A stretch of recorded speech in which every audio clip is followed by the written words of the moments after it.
अपने नाज़रीन को बताते चले, सुप्रीम कोर्ट में पेशावर हाई कोर्ट के फैसले के खिलाफ इलेक्शन कमीशन की दरखास्त पर बराह रास्त समाअत इस वक्त जारी है। अपने नाज़रीन को यह भी बताते चलें कि बैरिस्टर गौहर कमरे अदालत से रवाना हो गए हैं और समाअत के दौरान उनकी जानिब से यह कहा गया कि मेरे घर पर अभी मुझे यह खबर मिली है कि 4 डाले गए हैं और मेरे बेटे और भतीजे को शदीद तशद्दुद का निशाना बनाया गया है। साथ ही उनकी जानिब से यह भी बात कही गई कि तमाम तर कागजात भी वहां से ले गए हैं और कमरे अदालत से वो चीफ जस्टिस की बात सुने बगैर रवाना हो गए, जिसके बाद उन्होंने बाहर आकर मीडिया से कुछ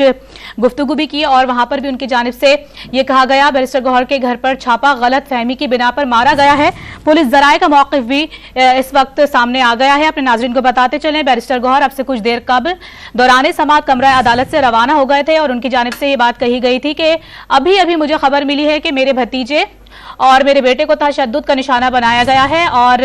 इसके बाद वो वहां से रवाना हो गए, जिस पर पुलिस जराये का भी ये मौक़िफ़ सामने आया। उन्होंने कहा कि गलत फहमी की बुनियाद पर जो है ये छापा मारा गया है। पुलिस जराये का कहना है कि बैरिस्टर गौहर के घर पर छापा गलत फहमी की बिना पर मारा गया। पुलिस जराये ने बताया कि इश्तिहारियों की गिरफ्तारी के लिए छापे मारे जा रहे हैं। बैरिस्टर गौहर का घर मालूम होने पर पुलिस बगैर कोई कार्रवाई किए वापस वहां से चली गई है। ना किसी को मारा गया है और ना कोई दस्तावेजात ली गई है बैरिस्टर गौहर की जानिब से, जबकि यह बताया गया कि मेरे भतीजे और बेटे को तशद्दुद का निशाना बनाया गया है, मारा गया है, मारपीट की गई है, जिसकी पुलिस की जानिब से तरदीद कर दी गई है।